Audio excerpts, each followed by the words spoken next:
Assalamualaikum warahmatullahi wabarakatuh.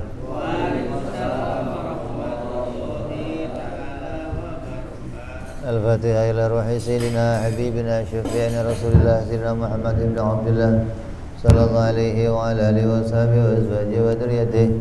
Anna Allah ya'li darajatihim fil jannah wa yanfa'una bi asrarihim anwarihim wa 'ulumihim nafa'atihim barakatihim fid dini wa dunya wal akhirah wa yaj'aluna min hizbihim wa yarzuquna ma'abadahum wa yadawafana 'ala millatihim wa yashuruna fi zumratihim bilafiyatin wa salamatin lahumul Fatihah.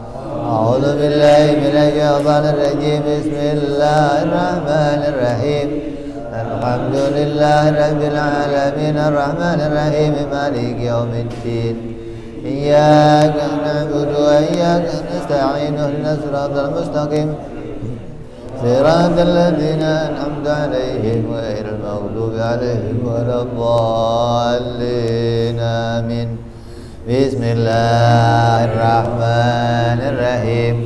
Nawaitu ta'alluma wa ta'lima wa tadhakkura wa tadhkira wa naf'a wal intifa'a wal ifadata wal istifadata wal hisa ala tamasuki bi kitabillahi wa sunnati rasulillah sallallahu alaihi wasallam wa du'a ilal huda wa dilalata alal khairi ibtigha'a mardatihi wa thawabihi wa husnil ma'al lutfi wal afiyah wa salahil aqibah.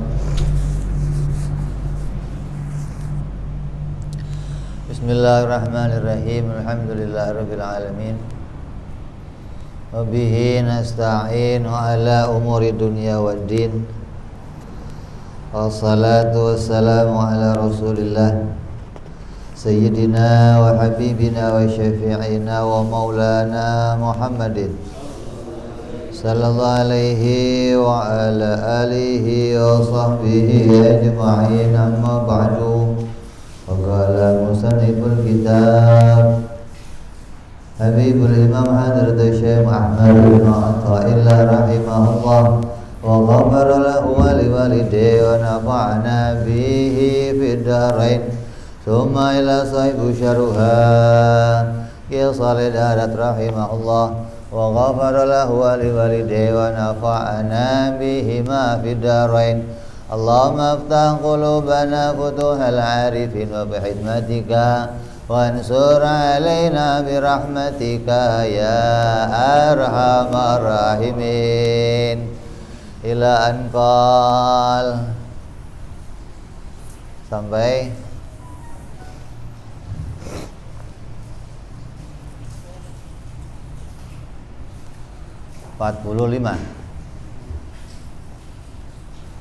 la amala arjalil qabuli min amalin yaghibu anka syuhuduhu wa yukhtaqara indaka wujuduhu.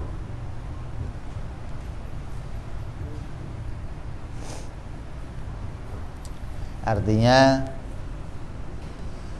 tidak ada amal yang lebih berpeluang, tidak ada amal yang lebih punya kemungkinan untuk diterima oleh Allah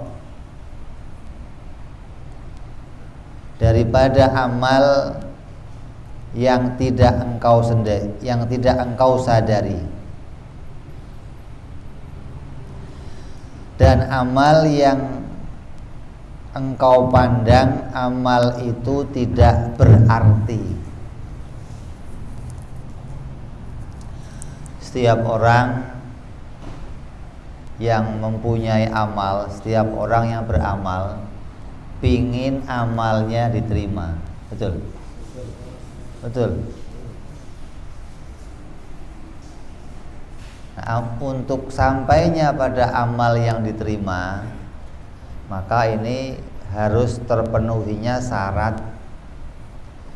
Ada beberapa persyaratan yang harus dipenuhi, baik itu syarat zahir maupun syarat batin.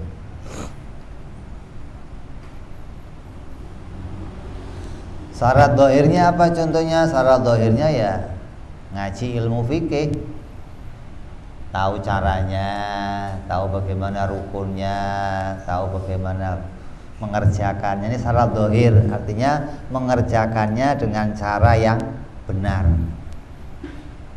Nah, pingin caranya benar gimana? Ya ngaji ilmu fikih. Kalau nggak ngaji ilmu fikih, nggak ngerti caranya yang benar. Nabi bersabda, "Sallu kama ra'aitumuni usolli." Salatlah kamu sebagaimana saya sholat. Maknanya pas secara zahir kamu harus melihat bagaimana tata cara amal yang benar. Setelah amal zahirnya bisa benar, maka syarat yang berikutnya amal batin. Jadi jangan ditulis bahwa kalau saya sudah sholat, sudah ibadah, tata caranya udah benar, pasti diterima. Belum, ada lagi persyaratan batin. Apa persyaratan batinnya? Persyaratan batinnya ya kenal kepada Allah, ngaji ilmu tauhid, bisa memahami apa yang menjadi hak-haknya Allah Subhanahu wa ta'ala. Ini persyaratan batin yang harus kita miliki. Di antara persyaratan batin lainnya apa? Tahu siapa yang mendatangkan amal pada diri kita. Amal itu munculnya dari saya atau dari selain saya. Amal itu saya munculkan sendiri atau dimunculkan oleh yang lain. Ini kamu harus tahu. Itu persyaratan batin. Kalau itu nggak terpenuhi, maka amal kamu yang nggak diterima. Kalau kamu kok ngakui, oh ini amalnya muncul dari diri saya sendiri, ini sampai nanti amal itu tidak diterima oleh Allah Subhanahu wa ta'ala. Artinya tidak ada amal yang lebih berpeluang untuk diterima oleh Allah kecuali amal yang amal itu kamu sadari amal itu didatangkan oleh Allah. Maka amal yang seperti itulah amal yang akan diterima oleh Allah. Kalau amal yang kamu kerjakan kamu yakini datang dari diri kamu sendiri, maka amal itu tidak punya peluang untuk diterima. Kenapa? Amal yang kamu akui dari diri kamu sendiri mesti amalnya rusak, mesti amalnya penuh penyakit. Apa penyakitnya? Ya, itu penyakit yang akan muncul ketika kamu menganggap amal itu dari diri sendiri. Tapi ketika amal itu kamu yakin ini didatangkan oleh Allah, maka amal itu akan bersih dari riya, akan bersih dari ujub, akan bersih dari sum'ah, akan bersih dari penyakit-penyakit hati. Maka amal yang demikian, amal yang punya peluang diterima oleh Allah Subhanahu wa ta'ala. Gitu. Lu jangan terus, pokoknya saya kan udah amal, udah sholat, udah haji, udah puasa, udah pasti diterima oleh Allah. Oh, nggak ada.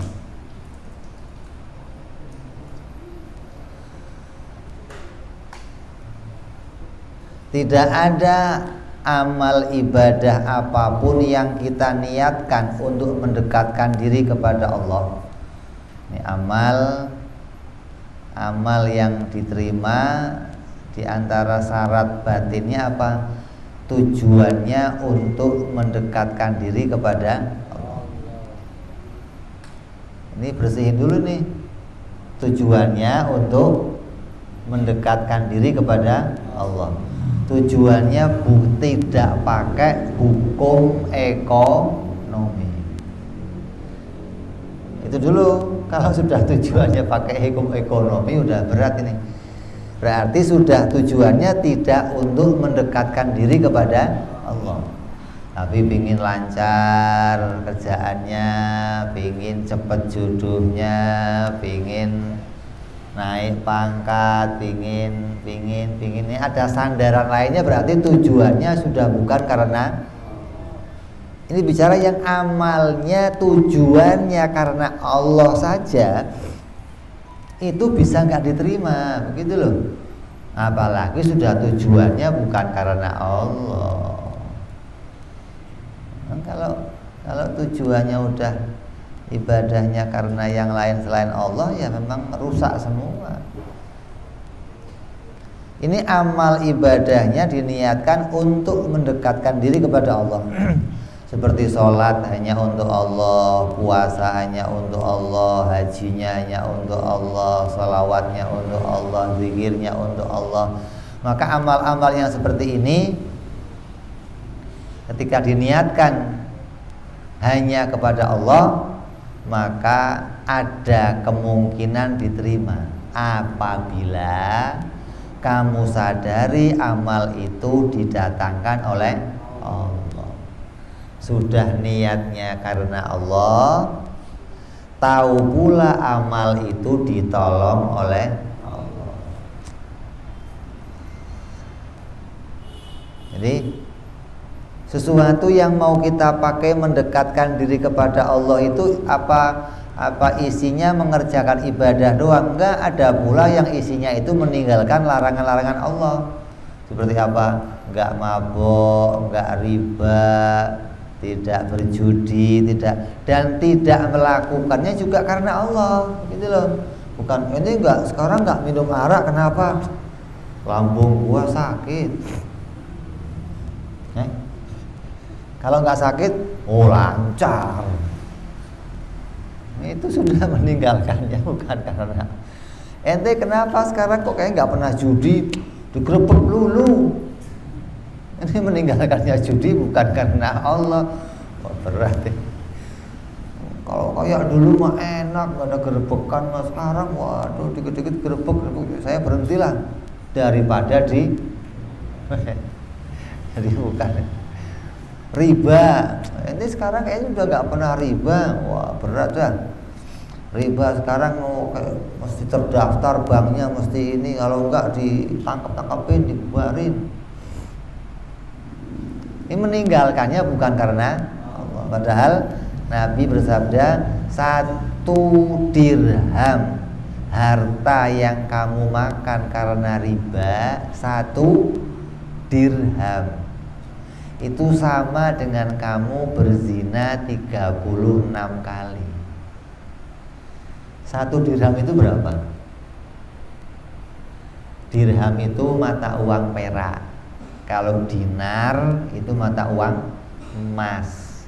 1 dirham itu 3 gram lebih sedikit.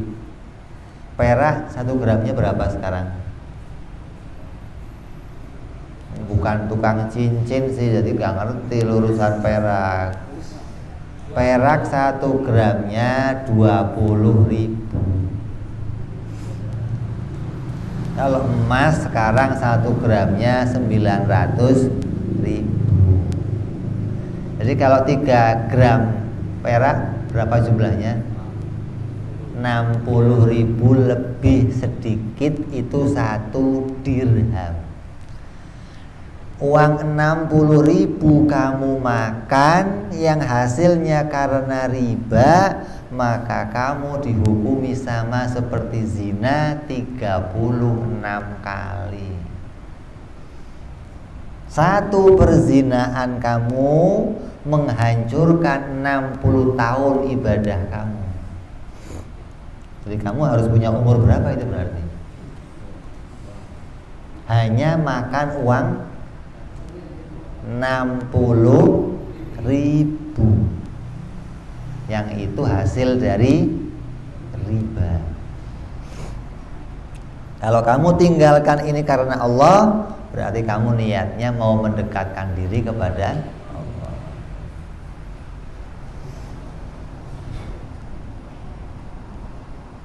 Jadi mendekatkan diri kepada Allah itu bisa pakai perbuatan amal, mengerjakan ibadah, bisa pula dengan meninggalkan larangannya Allah Subhanahu wa ta'ala. Nah, semua itu akan bisa diterima dan diberi pahala oleh Allah hanyalah amal yang kita yakini bahwa amal itu tidak muncul dari diri kita sendiri, tapi amal itu didatangkan oleh Allah Subhanahu wa ta'ala. Jadi untuk sampai pada diterimaannya amal itu bukan cuma caranya yang benar saja, bukan cukup yang penting kan saya sudah pas, takbirnya benar, Fatihahnya benar, rukunya benar, sujudnya. Enggak cuman itu. Kamu juga harus menyadari bahwa amal itu kamu niatkan hanya karena Allah, dan amal itu ditolong oleh Allah. Kalau enggak ada pertolongan Allah, maka amal ini tidak akan terjadi. Amal ini tidak akan muncul. Amal ini enggak akan diterima oleh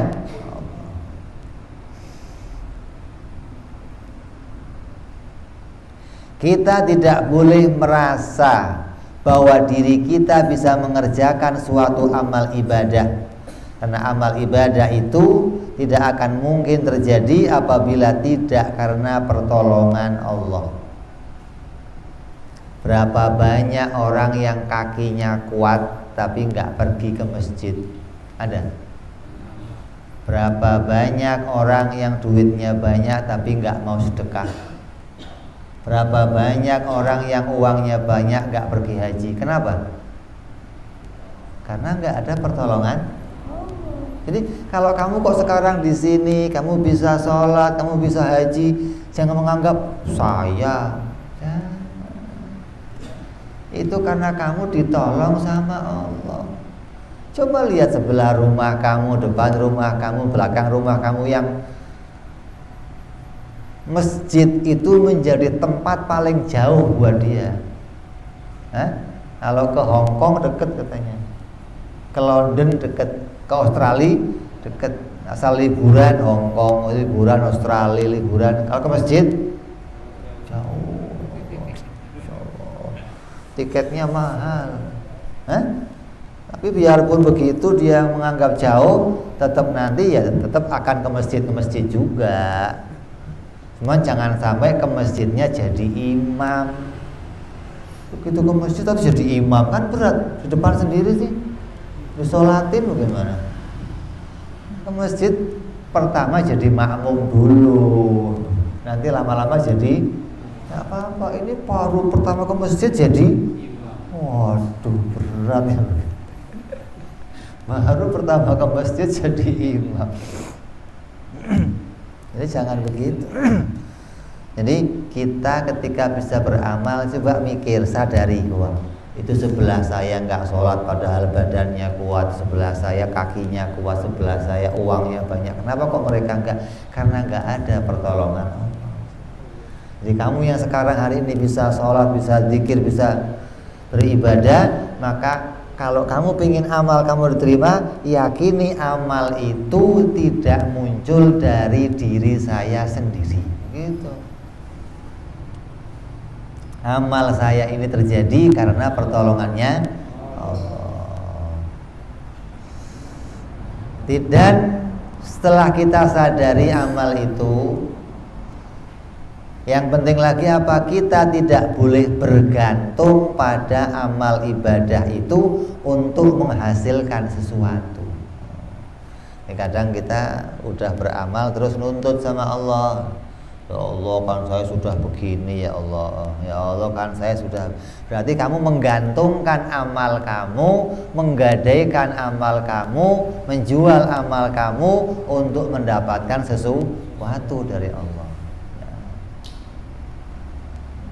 Harus kalau itu diniatkan karena Allah, berarti amal itu haknya Allah.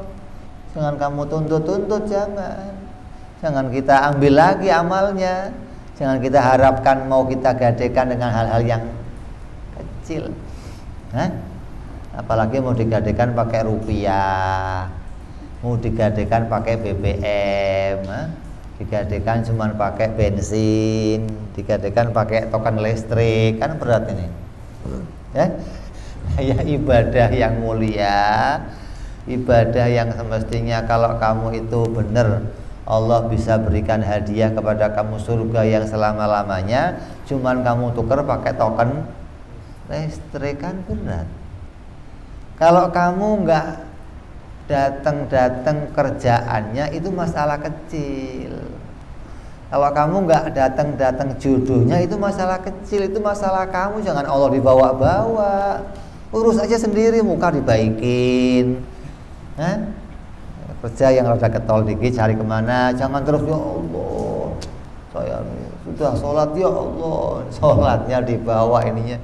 Kalau mau doa saja, Allah itu mengijabah doa kita di tempat-tempat mulia, di waktu-waktu mulia. Jangan amalnya dituntut untuk mengabulkan itu semua, sayang. Jadi kita tidak boleh menganggap amal itu muncul dari kita sendiri, dan tidak boleh menggantungkan amal itu untuk kita pakai menghasilkan sesuatu seperti rezeki dunia, atau seperti memasukkan kita ke dalam neraka, ke surga, atau amal itu dapat mendekatkan diri kita kepada Allah Subhanahu wa ta'ala. Ini yang paling banyak ini. Paling banyak orang yang sudah beramal merasa saya udah dekat sama Allah. Apalagi udah sering tahajud, puasanya Senin Kemis, muasal dzikir, tasbih bolak-balik sampai putus tasbihnya. Terus merasa saya mau udah deket sama Allah. Kalau saya doa nih, hujan turun langsung.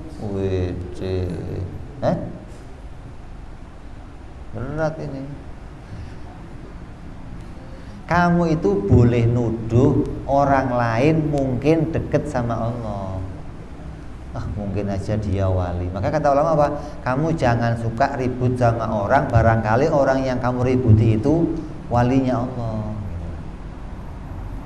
Kalau kamu mau menyangka orang lain walinya Allah, boleh. Si anu mungkin walinya Allah. Tapi kalau saya mungkin nggak walinya Allah, nggak mungkin.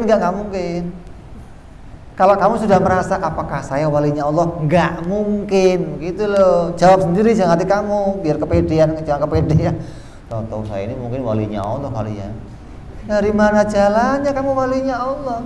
Kalau kamu nyangka orang lain walinya Allah, mungkin, begitu loh. Tapi kok tiba-tiba hati kamu ngomong, apa saya ini mungkin jadi walinya Allah? Nggak mungkin. Jawab sendiri, harus begitu.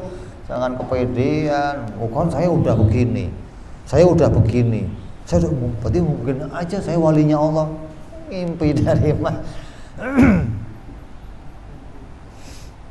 Jadi jangan sampai kita menggadaikan, kita menjual amal kita hanya untuk keuntungan dunia, untuk ditukar harta, ditukar surga, menganggap saya sudah dekat dengan Allah. Ini kerusakannya begitu. Karena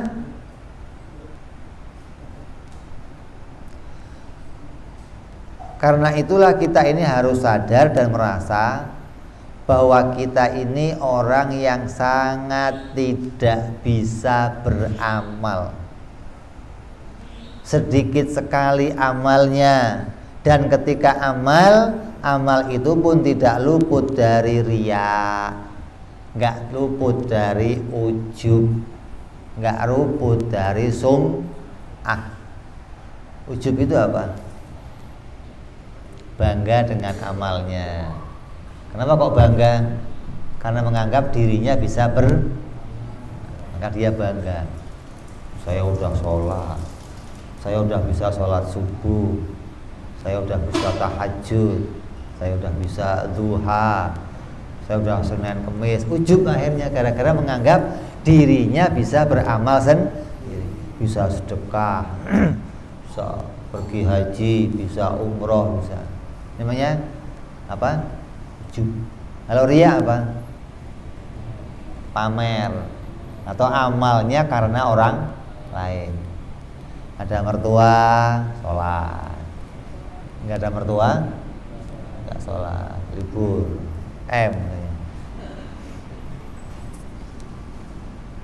Ini amalnya karena orang lain. Kalau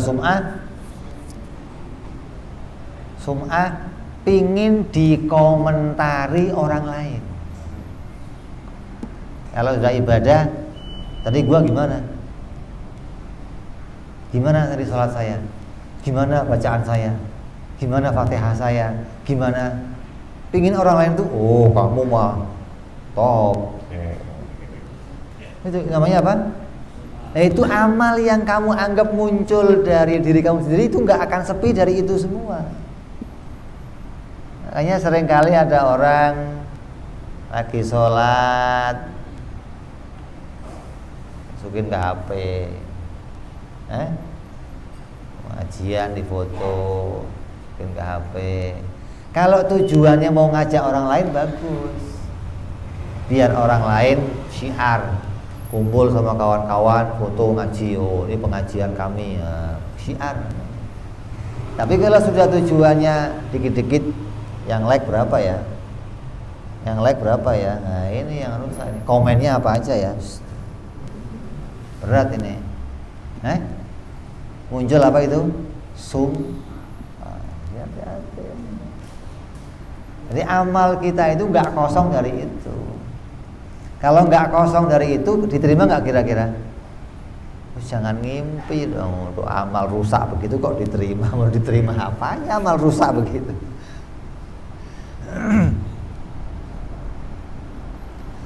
Jadi kita harus merasa saya ini aslinya nggak bisa beramal. Harus kalau beramal pingin baik, amalnya harus ditolong oleh Allah.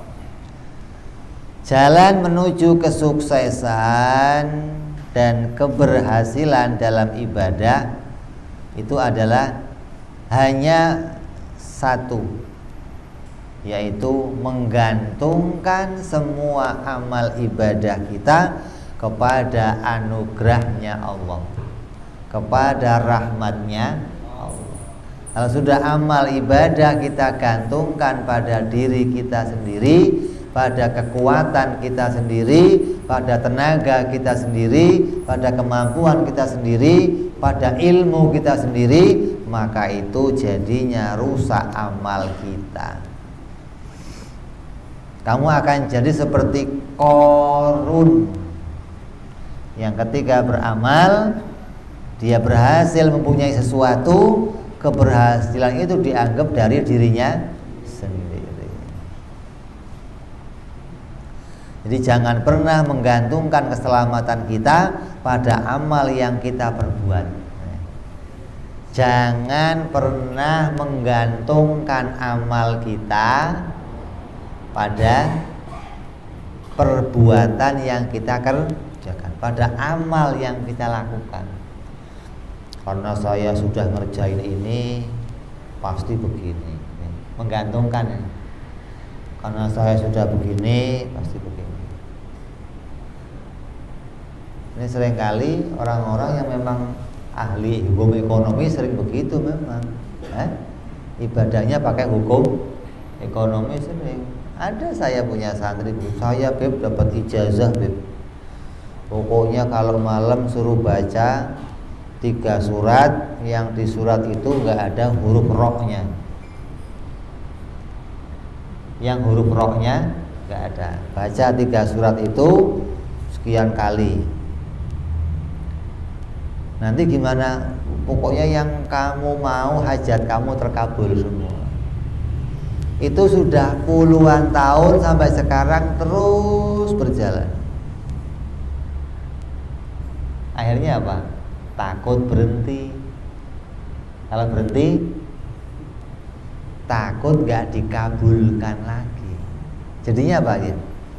Menggantungkan nasibnya pada amal. Ini berat. Itu jangan lu mau ngerjain monggo, gak ngerjain monggo, begitu mestinya. Kalau ngerjain karena Allah, gak karena wah ini kalau gak gua baca ntar toko sepi lagi nih. Itu namanya menggantungkan amal. Ini kalau nggak saya baca, nggak tembus lagi nih. Bisa nembus golok nih. Itu namanya menggantungkan nasib kamu sama amal kamu, itu rusak. Makanya orang yang mau dikasih wirid itu mestinya yang sudah beres semua, begitu loh. Sehingga ketika dia baca hatinya nggak bergantung. Ini murni saya baca mendekatkan diri kepada Allah, begitu mestinya. Kalau masih baca itu keurusan hukum ekonomi, ya itu mesti ini judulnya digantungkan amal itu. Kalau nggak saya baca, nggak bisa. Orang lain geger kayak apa? Tar dulu saya tak ini dulu. Kenapa? Ini penting ini, kalau enggak apa ini? Beresin tujuannya, beresin maksudnya. Tujuannya harus karena Allah. Nah kalau saya nggak bisa sekarang gimana? Ya nanti dikontrol, nggak ada masalah.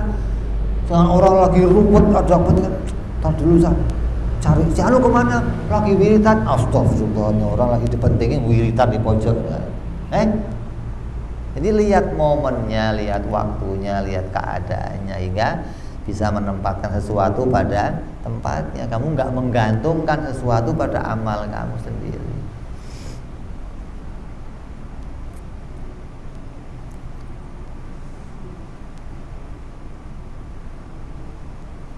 Jangan menganggap amal kita itu amal yang besar. Jangan menganggap amal itu besar. Gua mau udah tahajud, dianggap itu amal yang besar.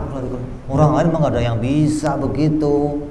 Saya semalam 100 rakaat tahajud, dianggap amalnya besar. Lah, kalau sudah bisa menganggap amal itu besar, yang berat lagi apa? Dia menganggap dirinya telah dekat dengan Allah. Gara-gara bisa memunculkan amal, menganggap amal itu amal yang besar, terus menganggap dirinya dekat dengan Allah. Apalagi dianggap diri sudah jadi walinya Allah. Kapan ngangkatnya? Dia nggak jadi wali, pede banget tuh mau jadi wali-walinya. Kalau mau jadi wali itu diangkat sama Allah, diresmikan. Ada pengangkatannya, ada pantas. Belum apa-apa jadi walinya Allah, bagaimana jalannya? Jadi berat ini, gara-gara menganggap bisa memunculkan amal, terus yang dimunculkan amalnya itu banyak, dianggap itu amal yang besar. Ketika amalnya besar, dianggap dia menjadi orang yang telah dekat kepada Allah. Kalau sudah menganggap dia dekat dengan Allah, yang lain gimana? Jauh. Yang lain amalnya kamu baru bisanya wiritan segitu, kamu bisanya baru puasa begitu. Saya Daud nih, Daud kan berat kan? Jadi jangan sampai amal-amal itu kita gantungkan. Terus kita ini harus menganggapnya apa? Amal yang saya kerjakan harus saya anggap apa? Kamu harus menganggap ini sebatas tugas. Gitu dong. Ini kewajiban. Ini tugas saya sebagai hamba. Maka saya harus bisa melaksanakan tugas itu. Dan tugas itu tidak akan terlaksana kalau nggak ditolong oleh Allah. Ketika saya melaksanakannya dan Allah menolongnya, maka saya bersyukur, alhamdulillah. Dan ditolong, bisa ngelaksanain tugas. Terus gimana? Sehingga saya nggak dihukum, alhamdulillah. Udah ngarep-ngarepnya jangan dihukum gitu aja. Nggak usah mikirin, ini karena amal ini saya bisa begini, bisa, nggak usah. Alhamdulillah ya Allah, untung sudah ditolong. Hingga bagaimana? Saya nggak dihukum, insya Allah. Gitu doang. Nggak ada harapannya yang jauh-jauh, nggak ada. Nggak anggap amalnya besar, enggak. Hingga dirinya tidak pernah menggantungkan amal itu untuk mendatangkan sesuatu yang lain. Jadi yang harus kita anggap bahwa amal ini tugas dari Allah. dan saya harus mengerjakannya, dan saya nggak bisa mengerjakan amal ini kalau nggak ditolong oleh Allah. Maka amal yang kamu nggak anggap itu, yang nggak kamu pikirkan itu, itulah amal yang kemungkinan diterima oleh Allah, gitu loh. Tapi kalau amal yang ada hitung-hitungannya, saya udah puasa sekian hari, kamu ingat nih, saya udah sholat sekian kali, udah tahajud sekian, ini sudah nggak ada. Yang ngitung kamu doang, Allah nggak ngitung lagi, udah lu hitung sendiri dah tuh. Nggak dihitung sama Allah, nggak. Kayak gini, contohnya amal yang kamu nggak ngitung begini. Kamu sholat berjamaah. Ketika kamu mau masuk sholat berjamaah, imamnya sudah sujud. Terus kira-kira kamu berdiri nungguin imam bangun, apa langsung ikut sujud? Nungguin. Ya, kenapa? Kalau saya langsung sujud nggak dapat 1 rakaat, jadi percuma, mendingan nungguin. Gitu loh. Nah itu tadi itu. Kalau kamu langsung sujud, berarti amal yang kamu kerjakan nggak akan kamu ingat. Kenapa? Nggak terhitung serakaat ini. Ya. Nah, amal yang nggak kamu hitung itulah yang mungkin dapat pahala justru. Yang serakaat yang kamu hitung malah nggak ada pahalanya. Tapi yang nggak kamu ingat itu yang ada pahalanya, gitu loh. Jadi amal itu harus begitu hitungannya, jangan serakaat nih. Kalau itu nggak ada pahalanya, itu mah nggak dihitung apa-apa, percuma. Loh yang percuma itu yang Allah hitung justru. Justru yang malah kamu perhitungkan nggak dihitung sama Allah. Ini rahasianya di sini, hati-hati kamu jangan sampai tertipu. Jadi apa yang kamu rekayasa, yang kamu hitung, itu malah nggak ada hitungannya, gitu loh. Makanya amal itu harus ikhlas, itu begitu. Jangan dihitung. Anggap ini kewajiban saya ya Allah, ini tugas saya ya Allah, udah selesai. Gitu loh. Dianggap saya belum punya amal apa-apa. Kenapa? Karena saya hanya kerjain tugas. Saya nggak punya amal apa-apa lah. Orang yang nggak pernah menghitung-hitung amalnya apa-apa, ini yang amalnya kemungkinan diberi pahala oleh Allah. Gitu dong. Kalau sudah amalnya dihitung, waduh berat.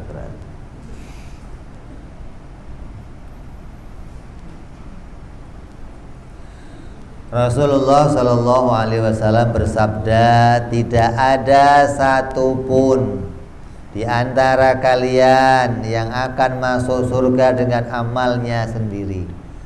La yadkhulul jannata ahadukum min amalihi. Tidak ada satupun yang masuk surga di antara kalian karena amalnya sendiri.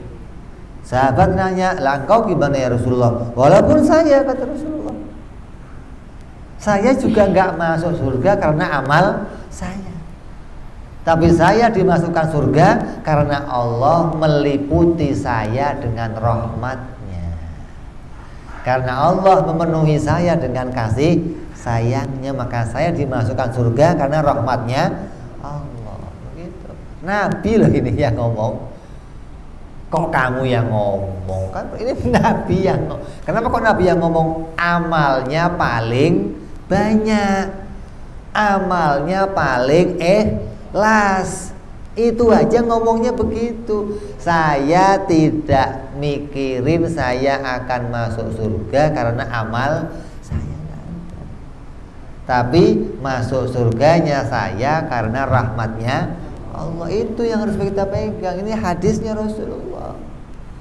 Kok kamu kok sampai amal digantungkan, apalagi menggantungkan amal untuk masuk surga? Berarti kamu ingkar hadis ini berarti. Surga yang puncaknya kenikmatan saja nggak boleh kamu gantungin pakai amal kamu. Apalagi kamu tuker pakai BBM, pulsa listrik, ya Allah. Kayaknya kok rendah banget maksud. Tukernya pakai yang nggak jelas begitu, mau surga aja kamu nggak boleh nuker pakai surga. Kalau sudah niatnya untuk Allah, sudah untuk Allah, jangan digeser-geser kemana-mana, begitu loh. Jangan dicampuri sama niat-niat yang lain.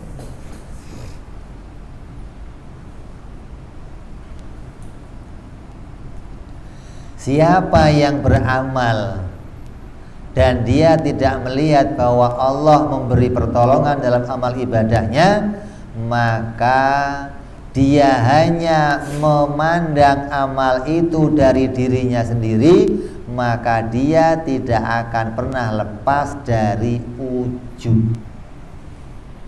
Orang yang beramal dan dia tidak memandang Allah sebagai penolong amalnya, maka dia hanya memandang dirinya yang mengeluarkan amal itu, maka muncullah sifat ujub. Makanya dalam hadis yang kemarin kita kan sudah ngomong, Rasul bersabda, saya takut kalau kamu nggak punya dosa. Berarti suruh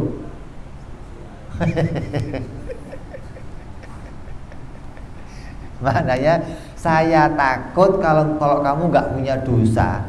Artinya amal kamu baik semuanya, terus muncul ujub dalam diri kamu. Gara-gara kamu nggak punya dosa, tahu-tahu muncul dosa yang sangat besar di hati kamu yang kamu nggak sadari, yaitu ujub. Rasulullah sudah mewanti-wanti kita, khawatir saya, hati-hati. Jangan sampai amal itu kamu anggap muncul dari diri kamu, hingga amal itu muncul dibarengi munculnya ujub. Kalau sudah ujub muncul, riya muncul. Kalau sudah riya muncul, biasanya sum'ah juga muncul. Itu gandengannya begitu. Ya, jadi jangan pernah merasa amal itu muncul dari diri saya sendiri. Jangan memandang diri kita bisa memunculkan amal. Nah kalau begitu, boleh nggak saya mengucapkan, ini tadi saya sudah sholat, saya udah ngaji, saya udah puasa, saya udah haji, saya udah umroh, saya udah, boleh nggak saya ngomong begitu? Boleh nggak? Boleh. Kalau nggak boleh, malah kalau kamu nggak ngomong aku sholat, malah kamu nggak dihitung sholat. Nggak usoli sih. Usoli yang sholat siapa? Saya. Kan berarti ngakuin saya. Saya sholat ya Allah, saya puasa ya Allah, saya umroh, saya haji ya Allah, saya zakat ya Allah. Muncul sayanya, tapi dibarengi atas pertolonganmu. Begitu loh, jangan muncul dari dirinya sendiri, jangan. Kamu melihat diri kamu beramal dan kamu melihat amal itu didatangkan oleh Allah. Begitu, bukan amal itu muncul dari dirinya sendiri. Jadi jangan ngomong saya sudah sholat, saya sudah puasa, jangan. Tapi ngomongnya harusnya ucapan yang benar itu adalah saya bisa sholat karena saya diliputi rahmat dan pertolongannya Allah. Sebagaimana yang telah kita pahami dalam surat Al-Fatihah, kita ini setiap hari disuruh mengakui bahwa hanya kepadamu ya Allah kami menyembah, iyyaka na'budu wa iyyaka nasta'in, dan hanya kepadamu ya Allah kami meminta pertolongan. Maka ini harus menjadi satu kesatuan. Jangan pisahkan dua kalimat itu. Apabila dipisahkan, maka akan menimbulkan penyakit hati, akan timbul ujub. Iyyaka na'budu wa iyyaka nasta'in, ini dua kalimat. Yang di tengah-tengah ya kalimat wawu, iyyaka na'budu wa iyyaka nasta'in. Wawunya di situ maknanya apa? Hanya kepadamu kami menyembah ya Allah, dan hanya kepadamu kami minta pertolongan ya Allah. Maka dannya ini punya makna mengumpulkan dua-duanya jadi satu. Artinya saya bisa ibadah ya Allah karena pertolonganmu. Ini dikumpulkan, jangan dipisah. Kalau dipisah mesti kalimatnya bagaimana? Iyyaka na'budu fa iyyaka nasta'in, atau iyyaka na'budu summa iyyaka nasta'in. Tapi kalimatnya nggak pakai itu, nggak pakai fa, nggak pakai summa, pakainya waw, pakainya dan. Lah waw itu dalam bahasa Arab bisa jadi wawnya lil jama'i. Waw itu maknanya mengumpulkan. Waw di tengah-tengah itu maknanya mengumpulkan. Dua ini jadi satu. Hanya kepadamu aku menyembah ya Allah, dan tidak bisa terjadi ini kecuali atas pertolonganmu. Jangan dipisahkan. Dipisah bagaimana? Kamu Tuhanku ya Allah sendiri, saya kerja sendiri. Ini dipisah namanya. Ibadah urusan sendiri, nyembah Allah urusan, itu namanya dipisahkan. Lah, orang yang memisahkan ini menganggap ibadah itu bukan atas pertolongan Allah, akan muncul sombong di hati kamu, muncul ujub di hati kamu, muncul riya di hati kamu, puncaknya sum'ah muncul. Wow. Yang muji sekarang berapa hari ini? Hah? Yang ngalam saya berapa hari ini? Jadi tiap hari kita dilatih baca surat Al-Fatihah. Maka ingat-ingat ini, dua kalimat itu jangan kamu pisahkan maknanya. Iyyaka na'budu wa iyyaka nasta'in. Hanya kepadamu aku menyembah. Bisa, hanya kepadamu aku minta pertolongan. Kalau makna yang benar gimana? Dibalik. Bacanya, maknainya dibalik. Jangan bacanya, jangan, nanti kamu dikira aliran sesat. Maknainya dibalik. Gimana sih? Hanya atas pertolonganmu ya Allah aku bisa menyembah. Begitu. Kalau nggak dibalik nanti maknanya masing-masing. Aku menyembah Engkau ya Allah dan tolonglah saya ya Allah. Kayak nyembah sendiri, kerja sendiri. Ini bisa ini. Nah, kamu nggak boleh memaknai begini. Maknanya harus dibalik dan jadi satu. Hanya kepadamu ya Allah aku meminta pertolongan. Artinya apabila tanpa pertolonganmu ya Allah aku tidak mungkin berdiri bisa ibadah. Ini mana yang harus muncul di hati kita, hingga tiap waktu ibadah itu nggak pernah kita besar-besarkan. Maka tiap waktu ibadah itu nggak pernah kita bangga-banggakan. Ibadah itu hanya kita anggap sebagai ini tugas dari Allah dan terselenggara atas pertolongannya Allah. Yang muncul apa? Alhamdulillah. Udah itu yang muncul. Enggak terus kepedean kesono kemari, kan saya udah begini ya Allah saya. Maka orang itu mesti memisahkan antara iyyaka na'budu wa iyyaka nasta'in. Ini bahaya ini. Tiap hari kita dilatih, tapi gara-gara nggak ngaji ya nggak ngerti itu maknanya apa sih itu iyyaka na'budu wa iyyaka nasta'in. Jadi lafadznya bacanya iyyaka na'budu wa iyyaka nasta'in, tapi memaknainya harus hingga nanti jadi satu, begitu loh. Kalau nggak dibalik, nggak jadi satu, nggak akan masing-masing. Allah Tuhan sendiri, ibadah saya itu Tuhan saya, dan saya kerja juga sendiri. Nanti ujungnya apa? Ya Allah, terimalah ibadah persembahanku. Masya Allah. Kayak ente mau memberikan persembahan apa begitu loh. Jadi harus dibalik. Hingga maknanya tanpa pertolonganmu ya Allah kami tidak bisa ibadah. Kalau kami tidak engkau tolong ya Allah kami tidak bisa ibadah. Begitu maknanya. Kalau kami tidak engkau tolong kami tidak bisa. Itu maknanya harus begitu. Hingga nanti bersih dari yang namanya ujub. Kiai ceramah pinter, kalau sudah awal ngomongnya lupa sama Allah, selesai ngomong tadi gimana? Lupa sama Allah. Tapi kalau sudah dari awal ngomong, ya Allah, Rabbi shrah li sadri wa yassir li amri wa hlul 'uqdatam min lisani yafqahu. Ya sudah lancar tiap omongannya. Ya Allah, kalau nggak kamu ingetin, ya Allah nggak keluar itu, ya Allah. Begitu mestinya. Nggak pernah pede sama yang disampaikan. Tahu ini ngomongnya ditolong Allah, ingetan didatangkan oleh Allah. Selesai, alhamdulillah. Sudah selesai.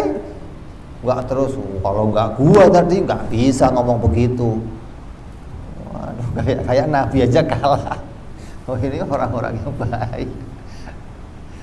Ya Allah. Jadi ini penting, ini persyaratan amal kita diterima, gitu loh. Kalau kamu nggak punya ini, kamu nggak punya persyaratan untuk amal kamu diterima, enggak. Kalaupun kamu menganggap amal kamu diterima, itu kamu kepedean sendiri. Oh pasti terima. Nah ukurannya apa? Kamu ngomong amal diterima itu ukurannya apa? Ini yang jadi ukuran, gitu loh. Amal bisa diterima kalau amal itu tidak kamu anggap, nggak kamu pandang, nggak kamu besar-besarkan, tidak kamu pandang muncul dari diri kamu.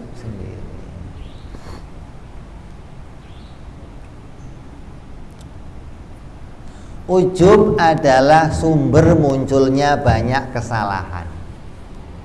Satu, ini ujub. Dari ujub itu sumbernya muncul yang lain. Apa?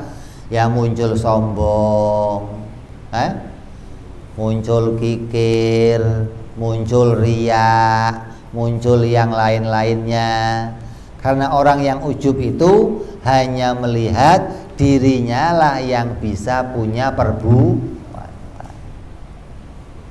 Dia tidak memandang Allah yang menimbulkan perbuatan yang ada pada dirinya. Ngetesnya gimana? Begini. Kamu kalau gerak itu gerak sendiri apa? Ini gerak sendiri terserah saya. Oh, ini pisah ini. Pisah antara iya karena abudu, wah iya karena saya pisah ini. Nah, sudah ngomong, ya terserah saya mau. Wah, berat ini. Kalau begitu takbir ya terserah saya, nggak takbir juga terserah saya. Wah, apalagi sampai kamu ngomong, oh, kalau saya mau saya bisa begini, kalau saya mau saya kalau kamu mau lah, kamu bisa apa?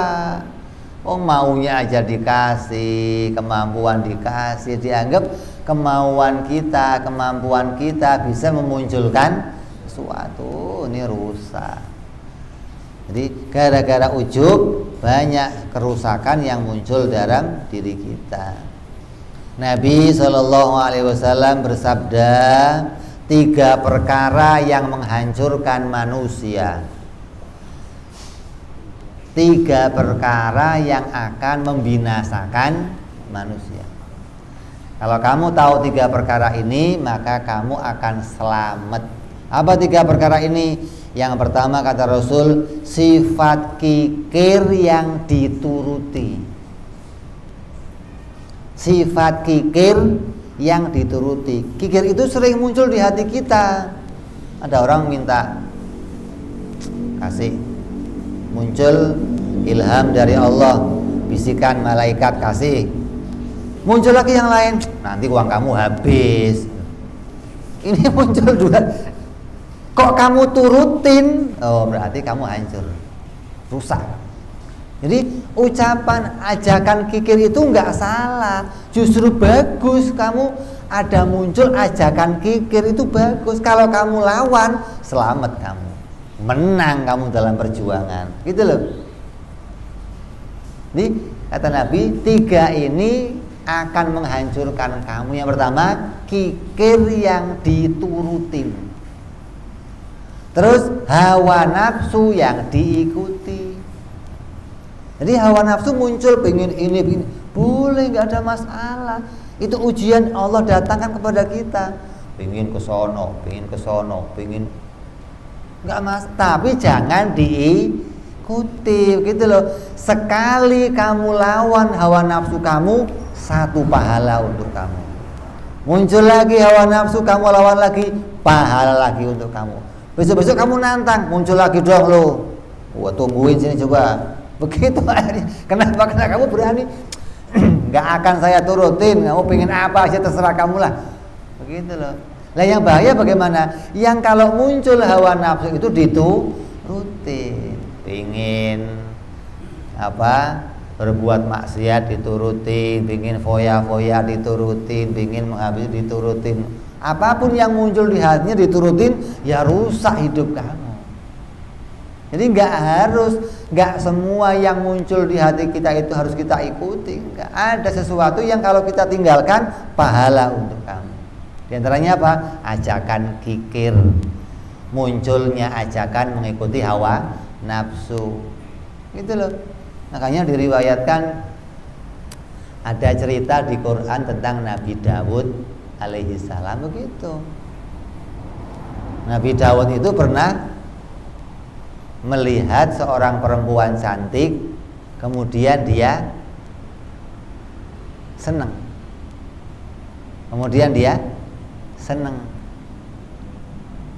Nah, setelah dia senang, ditegur, datang berita bahwa Nabi Dawud itu sudah punya 99 istri. Kok masih pingin 1 istri lagi, yang lain lagi? Ini ajakan hawa nafsu. Kata ulama apa? Mosok Nabi kok begitu? Loh, itu justru pahala. Kalau nggak diturutin itu pahala. Begitu loh maksudnya. Bukan terus asal kamu lihat cewek nggak boleh hatinya punya. Oh ya, periksain otak kamu kalau begitu. Kalau lewat cewek cantik kok seneng, pantes. Cantik loh. Tapi jangan diikutin. Rumahnya mana? Mbak, teleponnya dong. Wah, ini mah kepanjangan akhirnya. Boleh itu ujian yang Allah jadikan, itu pahala kalau bisa kamu hindari. Begitu loh. Bukan terus pokoknya kalau masih muncul begini belum beres. Nggak ada yang nggak muncul begitu, nggak ada. Yang namanya kucing dikasih kan asin miring-miring jalannya. Cuma jangan kebablasan gitu loh maksudnya. Jadi kalau ada ajakan yang begitu kita tolak. Ketika kamu tolak satu ajakan, pahala untuk kamu. Yang pertama apa? Kikir yang diikuti. Yang kedua, hawa nafsu yang diikuti. Terus yang ketiga, ujub pada dirinya sendiri. Ujub pada dirinya sendiri. Bangga pada amal dirinya sendiri. Jadi orang yang menganggap dirinya bisa memunculkan amal, itu hancur dirinya. Artinya apa? Tidak ada nilainya. Kamu akan tersesat. Justru kamu akan jauh dari bisa menerima nikmatnya Allah. Di antara sebabnya orang itu nggak bisa syukur sama Allah tadi itu. Jadi hancur tadi maknanya kamu meninggalkan mensyukuri kenikmatannya Allah. Menganggap ada sesuatu yang tidak dimunculkan oleh, ya hancur. Jadinya apa kamu? Kalau sudah muncul ujub bisa nanti syirik khafi akhirnya. Menganggap ini tidak diciptakan oleh Allah, tapi muncul dari diri saya sendiri. Wah, ini super rusak kalau sudah munculnya syirik. Menganggap datang dari dirinya sendiri, otomatis apa? Menganggap Allah itu penonton. Kamu yang kerja, Allah yang nonton. Jadinya kayak kamu main apa itu? Lenong penonton. Nah, ini yang nonton siapa? Ini yang nonton Allah. Ya Allah, gimana?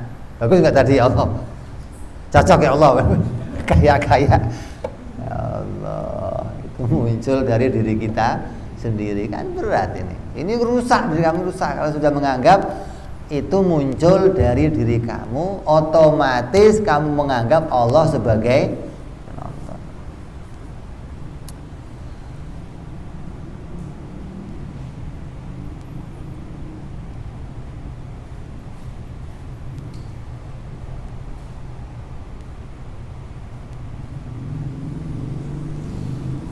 Bersabda Nabi Isa alaihi salam, berapa banyak lilin yang menyala padam karena tiupan angin.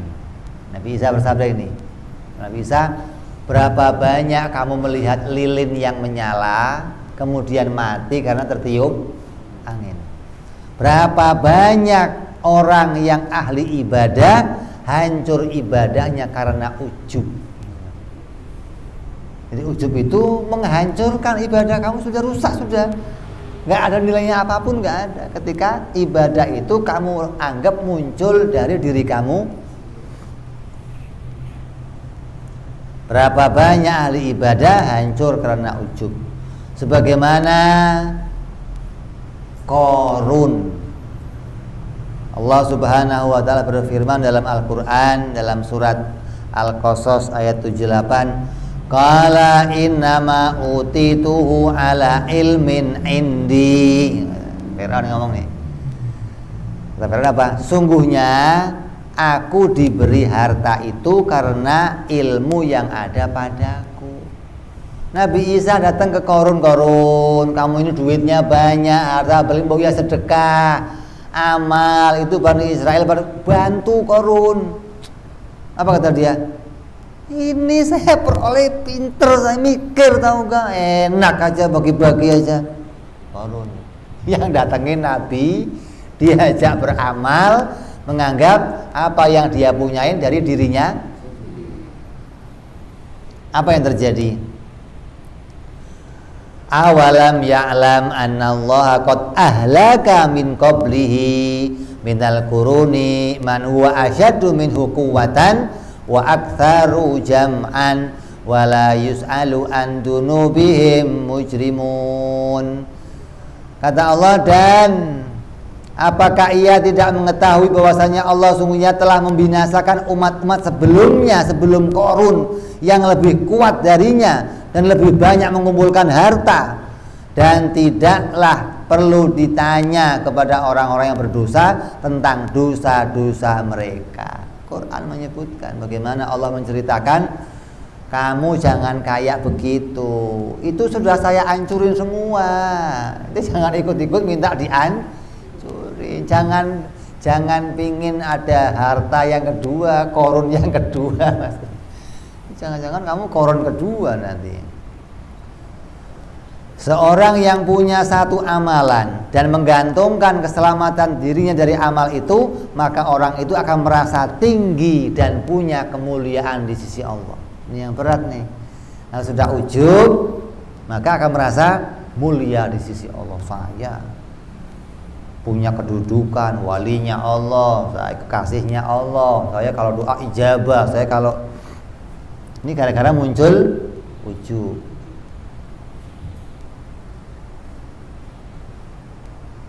Dan amal itu akan hancur dan tidak akan sampai kepada Allah. Seperti lilin yang tertiup habis. Kata habaan mansuro, bagaikan debu yang berterbangan. Nabi SAW bersabda, orang yang beramal dan menganggap dirinya mulia dengan amalnya, maka amal itu tidak akan terangkat melebihi kepalanya. Coba Nabi. Orang yang beramal dan menganggap amal itu mulia, dan dengan amal itu dia menganggap dirinya mulia, maka amal itu tidak terangkat melebihi kepalanya. Maknanya apa? Enggak terditerima. Amal itu mati sebelum selesai dikerjakan. Ibarat lilin yang terkena api, padam, habis. Diceritakan dalam kitab Ihya, suatu hari ada seorang ahli ibadah yang berdoa kepada Allah tapi tidak pernah dikabulkan doanya. Ahli ibadah berpuluh-puluh tahun dia ibadah hingga menganggap dirinya sudah dekat kepada Allah. Hingga dengan ibadah yang 60 tahun itu dia doa, ya Allah, saya sudah sekian tahun ibadah kepada Engkau ya Allah, saya enggak pernah maksiat kepadamu ya Allah, kabulkankah satu doaku ini ya Allah. Pinginnya apa? Pinginnya Allah membukakan dia alam gaib. Dia mau lihat yang macam-macam. Amal yang 60 tahun pengen ditukar pakai cuma nonton perkara gaib. Apa enggak sayang ini ya? Tapi doa itu enggak pernah dikabulkan. Bertahun-tahun dia ibadah dan doa dengan doa yang sama, tapi Allah tidak pernah mengabulkan doanya. Lalu setelah sekian lama nih, kok saya ini ahli ibadah, udah bertahun-tahun ibadah, 60 tahun ibadah, tapi saya doa nggak dikabul-kabulkan. Berarti saya ini nggak punya kemuliaan apapun di sisi Allah. Sadar dia. Yang tadinya merasa punya kemuliaan dengan ibadahnya, karena nggak dikabulkan doanya oleh Allah, dia sadar mungkin saya ini belum punya kemuliaan apa-apa di sisi Allah. Saya ini masih biasa, hamba yang biasa, hingga saya nggak dikabulkan doa saya. Hilang ujubnya, gitu loh. Hilang kesombongannya karena doanya nggak dikabulkan oleh Allah. Menganggap bahwa amal itu tidak bisa mempengaruhi Allah untuk mendatangkan apa yang dia inginkan. Maka muncul perasaan dalam hatinya bahwa ternyata ibadahku yang banyak itu tidak membuatku mulia dan punya kedudukan. Lalu dia sadar, bertaubat kepada Allah dan menganggap ibadah itu,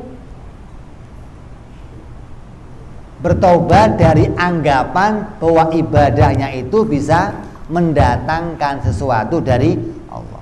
Taubat dia, putus, pokoknya enggak.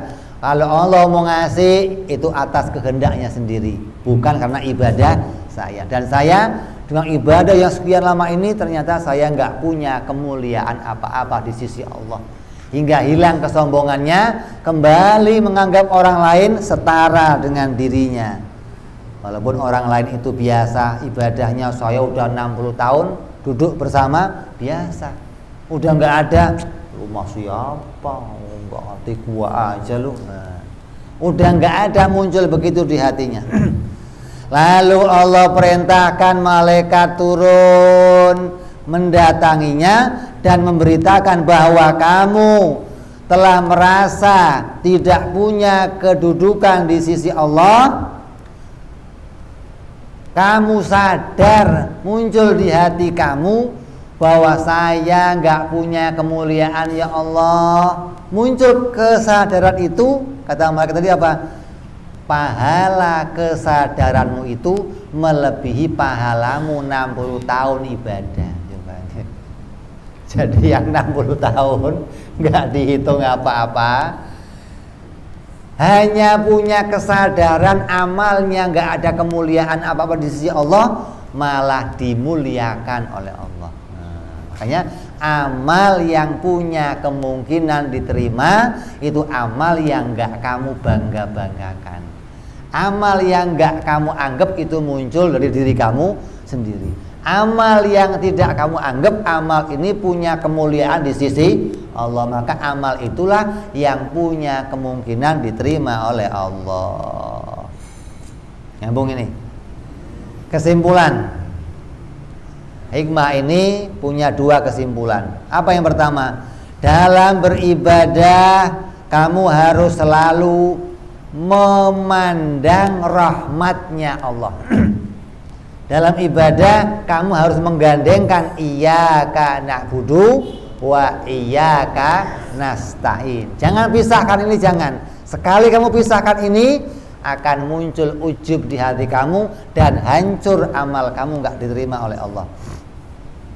Selalu memandang rahmat dan pertolongan Allah, karena banyak orang yang lebih kuat dari kita, lebih mampu dari kita, lebih punya kesempatan dari kita, tapi Allah tidak jadikan mereka ibadah karena mereka tidak mendapatkan limpahan rahmatnya Allah. Jadi pertama, ibadah harus senantiasa memandang ini karena pertolongan Allah.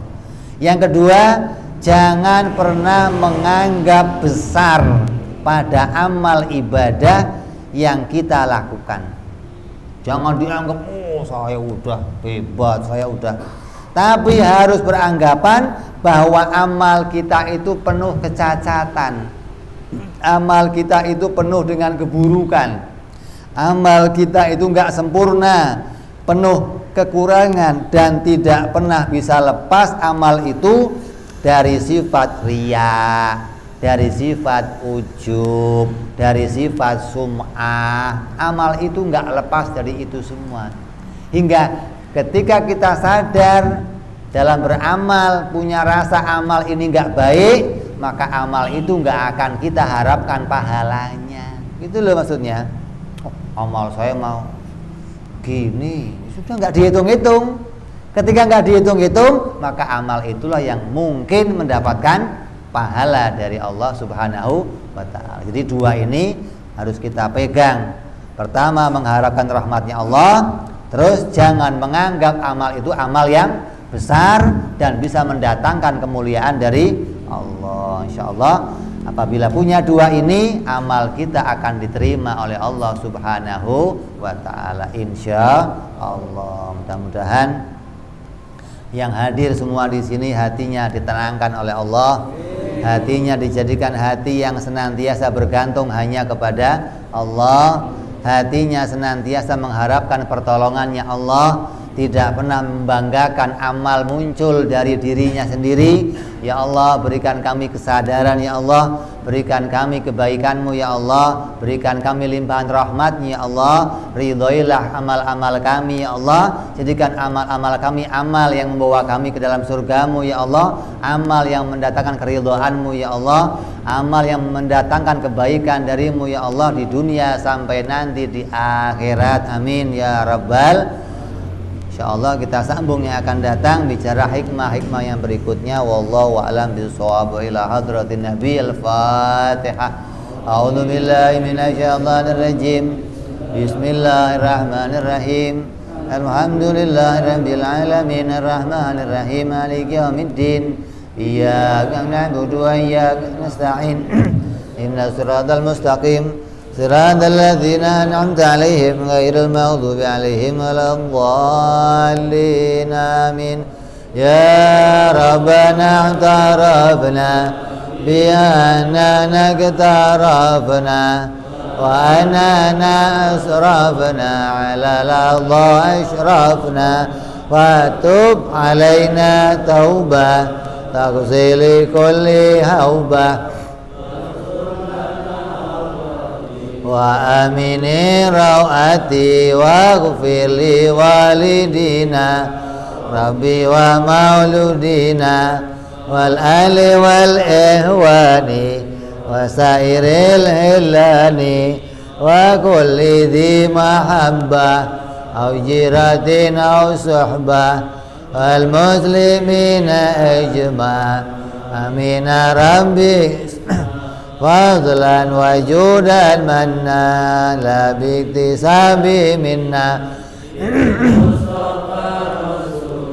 ناضى بكل سولي صلى عليه عند الحب وآله وصحبه داد تخصيص صحبي والحمد للإله البدي وتناهي سبحان ربك رب العزة عما يصفون سلام على المرسلين الحمد لله رب العالمين.